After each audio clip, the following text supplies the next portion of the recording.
అందరికీ నమస్కారం. ఈరోజు కథ నా ప్రాణం నీకోసం ఎపిసోడ్ నంబర్ 22. ఈ స్టోరీ మీకు నచ్చితే తప్పకుండా లైక్ చేసి మన ఛానల్ని సబ్స్క్రైబ్ చేసుకోండి. ఇక స్టోరీలోకి వెళ్దాం. రుద్ర దేవుణ్ణి కోరుకొని కార్ స్టార్ట్ చేసి ఇంటి ముందాపి శ్రీ గెటప్ అని పిలిచేసరికి కళ్ళు తెరిచి చూసి, ఓ సారీ, నిద్ర పట్టేసింది, ఇల్లు వచ్చేసిందా, థ్యాంక్స్ చెప్పి దిగుతూ, అవును, మీకు మా ఇల్లు ఎలా తెలుసు, ఫాలో అవుతున్నారా అంటుంది. మరే, నాకు వేరే పనే లేదు మీ వెనక ఫాలో అవ్వటానికి. అరే, ఇంత దూరం వచ్చి డ్రాప్ చేశాడు, ఇంట్లోకి పిలుద్దామని లేనే లేదు నీకు.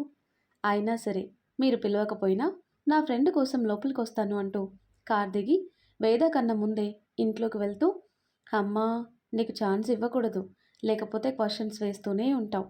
రివర్స్లో నేనే ఇలా ఆర్గ్యూ చేస్తే మళ్ళీ క్వశ్చన్ అడగవనుకుంటూ ఇందాక రివర్స్లో మాట్లాడేసరికి వేద ఇచ్చిన ఎక్స్ప్రెషన్ గుర్తుకు చేసుకుని నవ్వుతూ లోపలికి వెళ్తాడు. లోపలికి వెళ్ళేసరికి ఇందు గారు తినిపిస్తుంటే ముచ్చట్లు చెప్తూ తింటుంది దియా. హాయ్ లిటిల్ ప్రిన్సెస్ అన్న రుద్ర పిలుపు వినగానే హాయ్ ఫ్రెండ్ అంటూ చెంగున వచ్చే రుద్ర కాళ్ళని చుట్టేస్తుంది. హాయ్ రా అంటూ ఎత్తుకుంటాడు. రుద్రాని చూసిన ఆనంద్, రండి రుద్ర గారు కూర్చోండి అంటూ పిలుస్తాడు. దియాని ఒళ్ళో కూర్చోబెట్టుకొని కూర్చుంటాడు. ఇతనేంటి, నేను క్వశ్చన్స్ వేస్తే నాకే రివర్స్లో అడిగి వెళ్తాడేంటి అనుకుంటూ కార్ దిగి లోపలికి వెళ్తుంది వేద. చక్కగా రుద్ర ఒళ్ళో కూర్చొని పొద్దున ఎలా సేవ్ చేశాడో చెప్తుంది ఆనంద్ గారికి, ఇందు గారికి.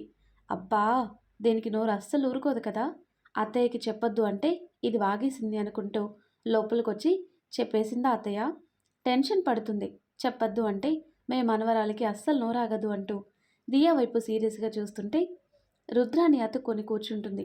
మమ్మీ చూడు ఎలా చూస్తుందో అని రుద్రకి కంప్లైంట్ ఇస్తుంది.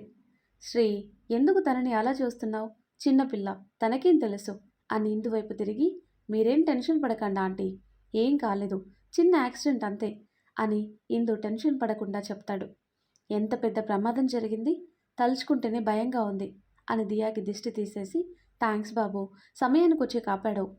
అయ్యో, ఇందులో ఏముంది ఆంటీ, నా ఫ్రెండ్ని నేను సేవ్ చేశాను అంతే, మనిద్దరం ఫ్రెండ్స్ కదా అంటూ దియా కొద్దిసేపు ఉండి, ఇక నేను వెళ్తాను అంకుల్ అంటాడు. అయ్యో, డిన్నర్ చేసి వెళ్ళు బాబు అంటుంది ఇందు. నెక్స్ట్ టైం వచ్చినప్పుడు తింటాను ఆంటీ అని దియాకి బాయ్ చెప్పేసి కార్ దగ్గరికి వెళ్తాడు. వెళ్తున్న రుద్ర వెనకే ఆనంద్, వేద వస్తుంటే వేదాన్ని చూస్తూ, గుర్తుంది కదా, దియాని అస్సలు బయటికి తీసుకొని వెళ్ళకు, ఎమర్జెన్సీ అయితేనే వెళ్ళు, జాగ్రత్తగా ఉండు అని మరీ చెప్పి వెళ్తాడు. వెళ్తున్న రుద్రాన్ని చూస్తూ, ఇతనికి ఎందుకు అంత కేర్, అసలు అంత అవసరం ఏంటి, అంత పెద్ద బిజినెస్ మ్యాగ్నెట్, దియా కోసం టైం స్పెండ్ చేసి మరీ ట్రక్ డ్రైవర్ని పట్టుకున్నాడు. ఇంతకీ దియాని ఎందుకు టార్గెట్ చేశారు, ఎవరు చేసుంటారు అని ఆలోచిస్తూనే లోపలికి వెళ్తుంది. ఏంటి వేదా, ఏదైనా ప్రాబ్లమా, రుద్ర ఎందుకు దియాని జాగ్రత్తగా చూసుకోమని చెప్తున్నాడు అని అడుగుతాడు ఆనంద్. హా మావయ్య, ఇప్పుడు కాదు, డిన్నర్ చేశాక మీతో కాస్త మాట్లాడాలి, అప్పుడు చెప్తాను అని ఫ్రెష్ అవ్వటానికి వెళ్తుంది. డిన్నర్ చేశాక దియాని పడుకోబెట్టి గార్డెన్లో ఉన్న ఆనంద్ గారి దగ్గరికి వెళ్తుంది. ఇప్పుడు చెప్పు, ఏమైంది తల్లి. హా మావయ్య, అది యాక్సిడెంట్ కాదు, వాంటెడ్గా చేశారు. ఆయాన్ గారు ఆ ట్రక్ వాడిని పట్టుకొని ఎంక్వైరీ చేస్తే తెలిసింది, ఎవరో కాల్ చేసి దియాని లేపేయమని డీల్ ఇచ్చాడని చెప్పాడంట. ఎవరు చేశారో అర్థం కావటం లేదు, ఇప్పటికే ఉన్న బాధలు చాలవు అన్నట్టు ఈ ప్రాబ్లం వచ్చి పడింది.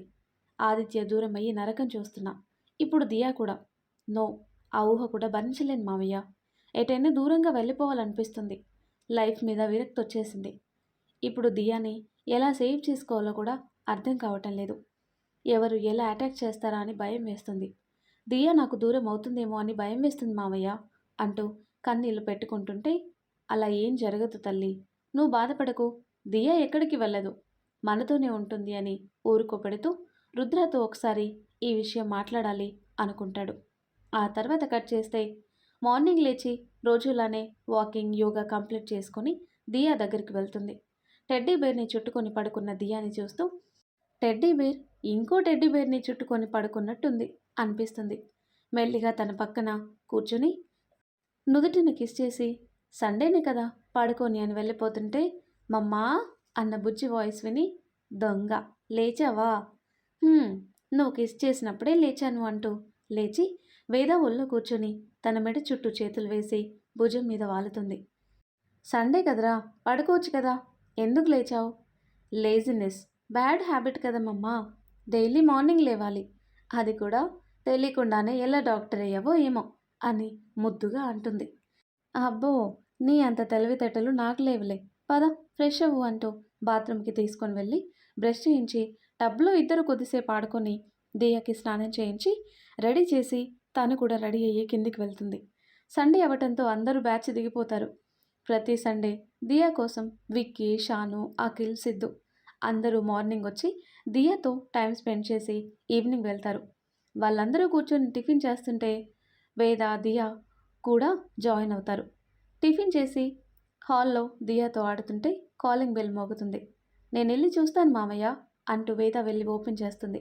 ఎదురుగా ఉన్న వాళ్ళని చూసి స్టన్ అయిపోతుంది. రుద్ర, స్వీటీ ఇద్దరూ వస్తారు. అలాగే చూస్తూ నిలబడ్డ వేదాన్ని చూసి, ఏంటి మమ్మల్ని ఇక్కడే నిలబెట్టేస్తావా శ్రీ అంటాడు రుద్ర. సారీ రండి అంటూ తప్పుకొని, ఏంటి ఇలా వచ్చారు, ఈ అమ్మాయి ఎవరు అని చూస్తుంది. రండి రుద్ర, మీకోసమే చూస్తున్నా, వస్తారా లేదా అనుకున్నా అంటాడు ఆనంద్. ఓ, మామయ్య పిలిచారా అనుకొని ఇందు దగ్గరికి వెళ్ళి, మీరు పిలిచారా అని చిన్నగా అడుగుతుంది. నేనే లంచ్కి పిలవమని చెప్పాను, నిన్న దియాని అంత రిస్క్ చేసి కాపాడాడు, చిన్న థ్యాంక్స్ చెప్పి ఊరుకుంటే ఏం బాగుంటుంది, అందుకే లంచ్కి ఇన్వైట్ చేయమని చెప్పాను. ఓ అలాగా అంటుంది వేద. మీరంత ప్రేమతో పిలిస్తే ఎందుకు రామ్ అంకుల్, నేను నా సిస్టర్ స్వీటీ అంటూ స్వీటీని పరిచయం చేస్తాడు. హలో అంకుల్, మీరు మా అన్నయ్యని మాత్రమే పిలిచారు, కానీ నేను కూడా వచ్చేసాను, ఏమనుకోవద్దు అంటుంది స్వీటీ. అయ్యో, అలా ఎందుకు అనుకుంటాం చెప్పు, పిలవకపోయినా వచ్చినందుకు హ్యాపీగా ఫీల్ అవుతాం, రండి కూర్చోండి.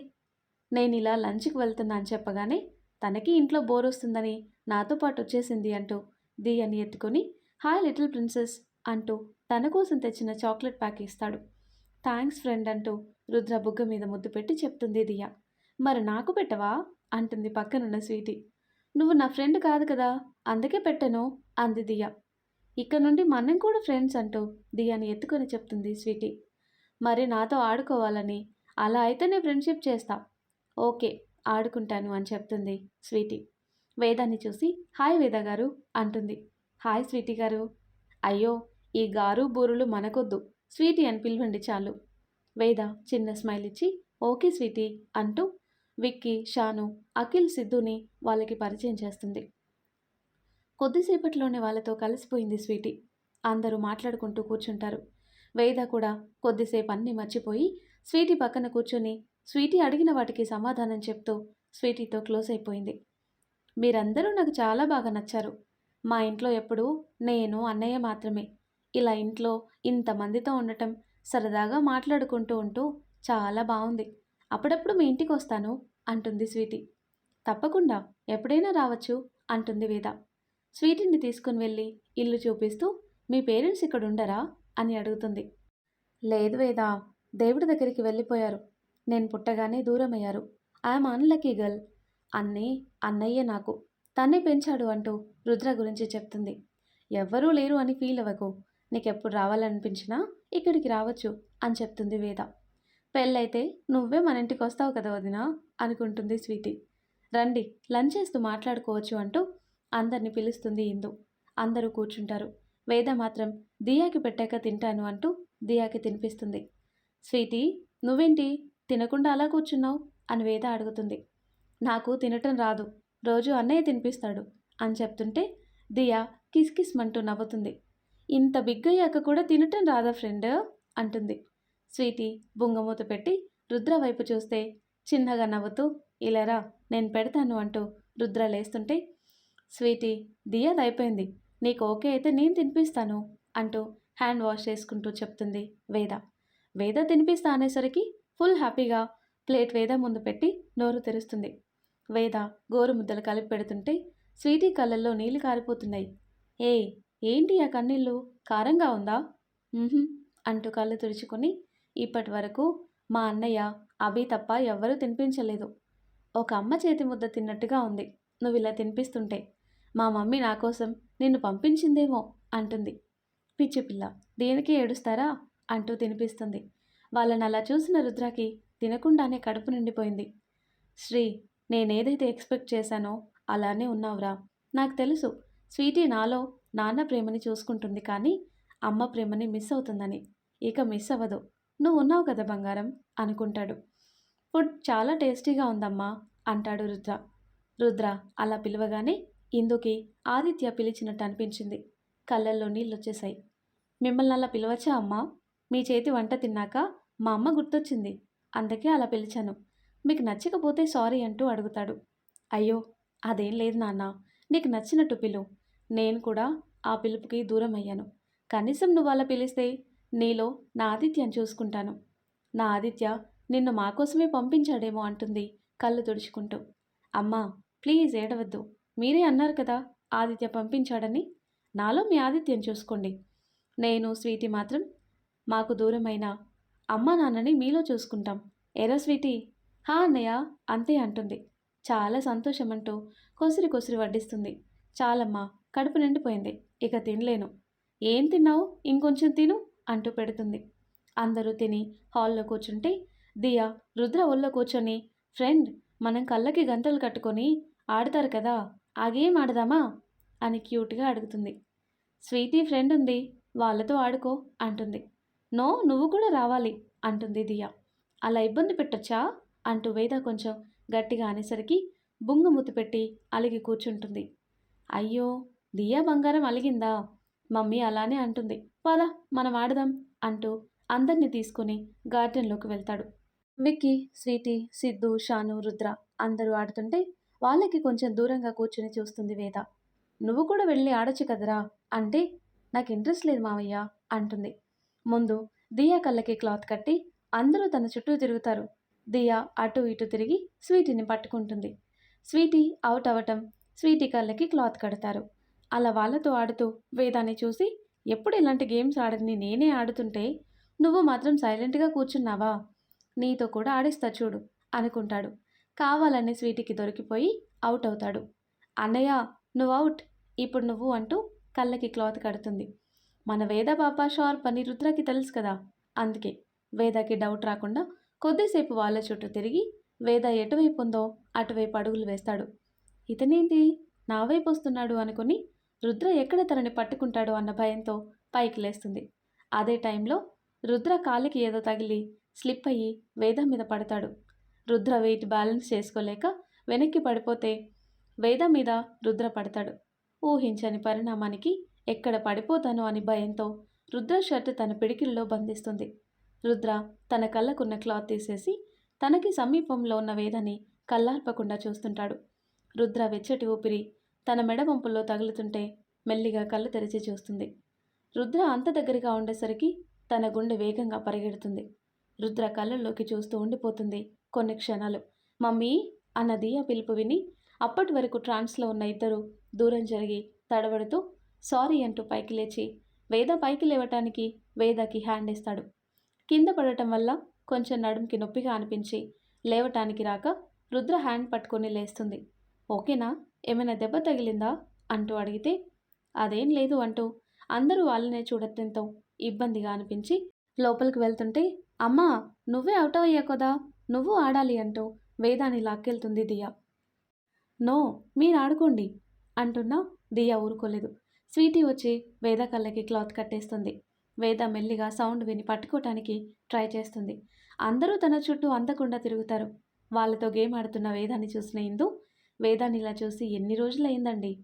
చాలా రోజుల తర్వాత వేద నార్మల్గా ఇలా ఆడుతూ చూస్తుంటే చాలా హ్యాపీగా ఉంది అంటుంది. హా అవును ఇందు అని ఇదంతా రుద్ర వల్లే తన భార్యని మళ్ళీ మార్చుకుంటున్నాడు అని మనసులో అనుకుంటాడు. వేద వెతికి వెతికి చివరికి రుద్రాని చేయి అందుకొని హే అవుట్ అవుట్ అంటూ కళ్ళకున్న క్లాత్ తీస్తుంది. నేను నిన్ను అవుట్ చేశాను, నువ్వు నన్ను అవుట్ చేసావా శ్రీ అంటాడు. వేదాన్ని శ్రీ అని ఎందుకు పిలుస్తున్నారు మీరు అంటూ అడుగుతాడు విక్కీ. వేదాశ్రీ కదా, షార్ట్కట్లో శ్రీ అని పిలవాలనిపించింది, అందుకే అలా పిలిచాను అంటూ కవర్ చేసి స్వీటీ వెళ్దామా అంటాడు రుద్ర. ఓకే అన్నయ్య అంటుంది స్వీటీ. ఓకే దియా బంగారం బాయ్. రుద్ర వెళ్తాననేసరికి మొహం చిన్నబుచ్చుకుంది దియా. ఇంకా కొద్దిసేపు ఉండొచ్చు కదా ఫ్రెండ్ అంటూ క్యూట్గా అడుగుతుంది. హాహా అంటూ నవ్వుతూ దియాని ఎత్తుకొని ఇప్పుడు నైట్ అయిపోయింది కదా బంగారం, నెక్స్ట్ వీక్ వచ్చి నిన్ను మన ఇంటికి తీసుకొని వెళ్తాను అక్కడ నువ్వు ఆడుకోవటానికి చాలా గేమ్స్ ఉన్నాయి. నీకు నచ్చినంతసేపు ఆడుకోవచ్చు. అవునా? నిజమా? అంటూ కళ్ళింత చాటడంతా చేసి అడుగుతుంది. బంగారం, మనం ఏం చక్కగా ఆడుకుందాం, ఓకేనా? అంటూ దియాని వేద చేతికిచ్చేసి అందరికీ బాయ్. స్వీటీ కూడా వేదాకి హగ్గిచ్చి బాయ్ చెప్పి ఇందు గారి దగ్గరికి వెళ్ళి థ్యాంక్స్ ఆంటీ, ఫుడ్ చాలా బాగుంది, వెళ్ళొస్తాను అంటుంది. అలాగే, నీకు నచ్చినప్పుడు ఇక్కడికి వచ్చేసేయ్, నీకు ఏది తినాలనిపించినా చేసి పెడతాను అంటుంది ఇందు. థ్యాంక్స్ ఆంటీ, తప్పకుండా వస్తాను అంటూ అందరికీ బాయ్ చెప్పేసి వెళ్తారు.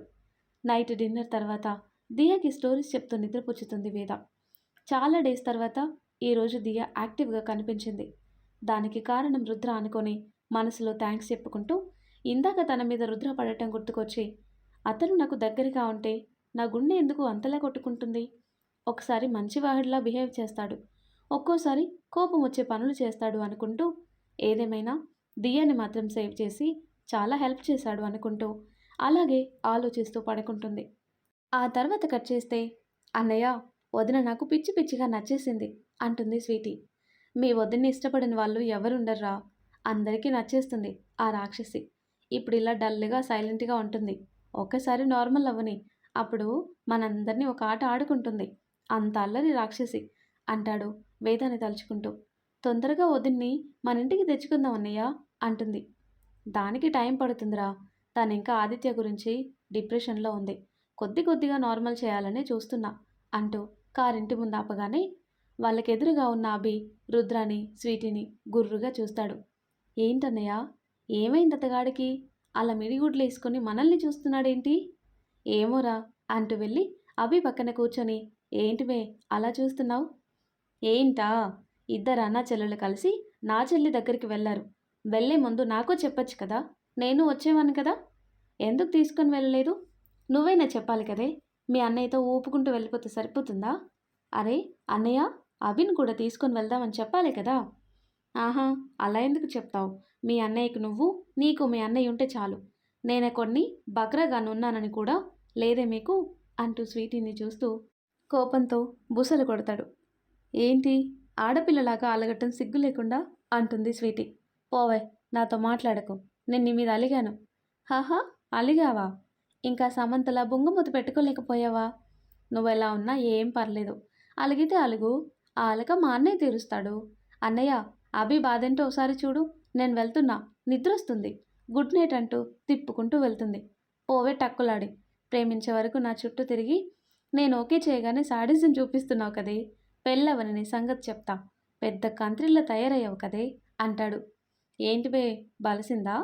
నా చెల్లి మీద ఈగ వాలినా నీ తోలు తీస్తా, ఏమనుకున్నావో అంటూ స్నేహితుడికి వార్నింగ్ ఇస్తాడు రుద్ర. అయ్యో, అంతటి మహాభాగ్యం ఎందుకు బాబు, నీకో దండం, నీ చెల్లికో దండం. చెల్లినేమన్నా అంటే నా కాళ్ళు చేతులు విరిచి బెడ్ మీద పడేస్తావు. అంత కష్టం ఎందుకులే నాయన, మీ ఇద్దరు అన్నా చెల్లెళ్ళు కలిసి నన్ను ఆడుకుంటున్నారు, రేపు నా చెల్లి వచ్చాక మేమిద్దరం మీ ఇద్దరిని ఆడుకోకపోతే చూడు అంటాడు అభి. చూద్దాం, ఆ రోజు రావాలని నేను కోరుకుంటున్నాను అంటాడు రుద్ర. ఆ తర్వాత కట్ చేస్తే నెక్స్ట్ డే మార్నింగ్ దియాకి స్కూల్ టైం అవుతుంటే దియాకి పిలకలు వేస్తుంది వేద. అప్పుడు కాలింగ్ బెల్ మోగుతుంది. ఇంత పొద్దున్న ఎవరు వచ్చారబ్బా అంటూ డోర్ ఓపెన్ చేస్తాడు ఆనంద్. ఎదురుగా ఎవరో భార్యాభర్తలుంటారు. ఎవరండి, ఏం కావాలి అంటూ అడుగుతాడు. మేము దియా కోసం వచ్చాం, లోపలికి రావచ్చా అంటే రండి అంటాడు. లోపలికొచ్చి, నమస్కారం అండి, నా పేరు శ్రీకర్, ఈమె నా భార్య రవలి, దియాకి మేనత్త అవుతుంది అంటూ చెప్తాడు. ఎప్పుడైతే దియాకి మేనత్త అని చెప్పిందో వెంటనే దియాని గట్టిగా హత్తుకొని నిలబడుతుంది వేద. దియా, ఇలా రామ్మా, నేను నీ అత్తని, రా అంటూ దగ్గరికి తీసుకోబోతుంటే నేను రాను అంటూ మమ్మీ అంటూ వేదానికి అరుచుకుపోతుంది. అది కాదు తల్లి, నేను మీ డాడీ వాళ్ళ సిస్టర్ అంటూ దియాని తీసుకోపోతే వేద అడ్డుకొని, చూడండి, పాపకి మీరెవరో తెలియదు కదా, వేరే వాళ్ళ దగ్గరికి వెళ్ళదు, తనని ఇబ్బంది పెట్టి ఏడిపించకండి అని చెప్తుంది. అలా అంటే ఎలా, ఇక నుండి నేనే చూసుకోవాలి కదా, ఇప్పటి నుండి అలవాటు పడుతుంది అని చెప్తుంది రవలి. మీతో ఉండటం ఏంటి అని వేద, ఆనంద్ ఒకేసారి షాక్తో అడుగుతారు. అంకుల్, దియా నా అన్న రక్తం, ఇక నుండి దియాని మేమే చూసుకోవాలి అనుకుంటున్నాం, ఇక మీద దియా మాతోనే ఉంటుంది, మా అన్నయ్య గుర్తుగా దియాని పెంచుకుంటాం, దియాలో మా అన్నయ్యని చూసుకుంటాము, దియాని మాకు ఇచ్చేయండి అంకుల్ అంటుంది ఆమె. ఏం మాట్లాడుతున్నారు మీరు? ఇన్ని రోజులైంది ఇప్పుడెందుకు గుర్తుకొచ్చింది? ఇప్పుడెందుకు ప్రేమ పుట్టుకొచ్చింది? ఇన్ని రోజులు దియాని నా కూతురులా చూసుకున్నా. ఇక మీద కూడా తను నా కూతురుగా మాత్రమే పెరుగుతుంది అంటూ కారాఖండిగా చెప్తుంది వేద. మీరు తప్పుగా అనుకోవటంలో తప్పులేదు. ఇన్నాళ్ళు రాకుండా ఇప్పుడు వచ్చి అడిగితే ఎవరైనా ఇలానే అంటారు. మా అన్నయ్య మా వదిన్ని లవ్ మ్యారేజ్ చేసుకున్నాడు. అది మా ఇంట్లో ఎవరికీ నచ్చలేదు. మా అమ్మ వాళ్ళు అంగీకరించలేదు. అందుకే దూరంగా వచ్చేశాడు మా అన్నయ్య. వాళ్ళ మీద ఉన్న కోపంతోనే మేము దియా దగ్గరికి వద్దామంటే వాళ్ళు రానివ్వలేదు, అడ్డుకున్నారు. అందుకే ఇన్ని రోజులు రాలేకపోయాము. అంతేకాని తన మీద ప్రేమ లేక కాదు. లేని మా అన్నయ్యని తన కూతురులో చూసుకోవాలని ఆశపడుతున్నారు. మేము దియాని తీసుకొని వెళ్తాం, మేమే పెంచుకుంటాం. ఇక మీద దియా బాధ్యత మాది. నా కూతుర్లా చూసుకుంటాను. మీకెప్పుడు కావాలంటే అప్పుడొచ్చి దియాని చూసి వెళ్ళండి అంటూ ఇంకా ఏదో చెప్తుంటే, షటప్, ఇంకా ఆపు. దియా ఎక్కడికి రాదు, మాతోనే ఉంటుంది. దియాని నేనెవ్వరికి ఇవ్వను. తను నా కూతురు. ఎప్పుడైతే మీ అన్నయ్య దియాని మా చేతిలో పెట్టాడో అప్పుడే దియ నా కూతురు అయిపోయింది. మీకు ఇవ్వటం కుదరదు. ఇంక మీరు వెళ్ళొచ్చు అంటూ దియానెత్తుకొని లోపలికి వెళ్తుంది వేద. ఏంటండి, మా మేనకోడల్ని ఇవ్వను అంటానికి మీరెవరు? తన మీద మాకు హక్కు ఉంది. మీరేమవుతారు తనకి? ఏం హక్కు ఉంది మీకు? ఎవరికైనా కోపం ఎన్ని రోజులు ఉంటుంది చెప్పండి. ఇప్పుడు కోపం పోయింది, దియాని చూడాలని వాళ్ళు కూడా ఆశపడుతున్నారు. అందుకే తీసుకొని వెళ్దామని వచ్చాం. ఇప్పుడు ఇవ్వను అంటే ఎలా? తను మా రక్తం. మాకు తన మీద హక్కు ఉంది. తనకి చెప్పి మా దియాని తీసుకొని రండి. మేము తీసుకొని వెళ్తాం అని చెప్తుంది ఆవిడ. అప్పుడు ఆనంద్ గారు, లేదమ్మా, మా వేద చెప్పినట్టు దియాని ఇవ్వటం కుదరదు. తను మా ఇంట్లోనే ఉంటుంది. కావాలంటే మీరు వచ్చి చూసి వెళ్ళండి. ఇక్కడ తనకి ఏ లోటు లేదు. తను మా ఇంట్లో మహారాణిలా పెరుగుతుంది. మా మనవరాలిగా పెంచుతాం అని నచ్చ చెప్తుంటే, మేం దీనికి ఒప్పుకోము. మీరేదో ఆశించి దియాని మాకు ఇవ్వటం లేదు కదా. నా మేనకోడల్ని ఎలా మా దగ్గరికి తెచ్చుకోవాలో మాకు బాగా తెలుసు. మేమేం చేయాలో అది చేస్తాం. ఏదో ఇన్ని రోజుల్లో మా దియాని పెంచాలన్న గౌరవంతో ఇంతసేపు మర్యాదగా అడిగాము. కానీ మీరు వినకుండా దియాని మాకు అప్పగించటం లేదు కదా. ఇక మేము దియాని ఎలా మా దగ్గరికి తెచ్చుకోవాలో అలా తెచ్చుకుంటాం. పదండి అంటూ వెళ్తుంది ఆవిడ. ఆనంద్ గారు తల పట్టుకొని కూర్చుంటాడు. ఏంటి ఇలా జరిగింది? ఇప్పుడు దియాని వాళ్ళు తీసుకుని వెళ్తే మా పరిస్థితి ఎలా? వేద అసలు తట్టుకోగలదా? దియా లేకుండా ఉండలేదు. ఇప్పుడు దియాని వాళ్ళు ఎలా అయినా తీసుకుని వెళ్తారు. ఎవరూ తన రక్తంని వదులుకోరు. వాళ్ళకి తన మీద హక్కుంది. ఆపటానికి కూడా మాకు ఏ హక్కు లేదు. ఇప్పుడేం చేయాలి అనుకుంటాడు. ఒకవైపు ఇందుగారు ఏడుస్తూ కూర్చుంటే మరోవైపు దియాని వదలకుండా పట్టుకొని కూర్చుంది వేద. మమ్మీ, నేనెక్కడికి వెళ్ళను, నీతోనే ఉంటాను. నన్నెక్కడికి పంపించొద్దు మమ్మీ అంటుంది బిక్కమొహం వేసుకొని. దియా, నువ్వు నా బంగారం రా. నిన్ను నేనిలా పంపిస్తాను తల్లి. నువ్వెక్కడికి వెళ్ళవు. నువ్వు నాతోనే ఉంటావు. ఎవ్వరూ నిన్ను నా నుండి దూరం చేయలేరు అంటూ దియాని హత్తుకుంటుంది. ఆ రోజు మొత్తం ఎవరికీ మనసులో మనసు లేదు. దియా గురించి ఆలోచిస్తూ కూర్చున్నారు. మరి ఆ తర్వాత ఏం జరుగుతుందో నెక్స్ట్ వీడియోలో తెలుసుకుందాం. ఎంతో ఇంట్రెస్టింగ్గా ఉండే ఈ స్టోరీ నెక్స్ట్ పార్ట్స్ కోసం ఈ వీడియో లైక్ చేసి మన ఛానల్ని తప్పకుండా సబ్స్క్రైబ్ చేయండి. Thanks for watching.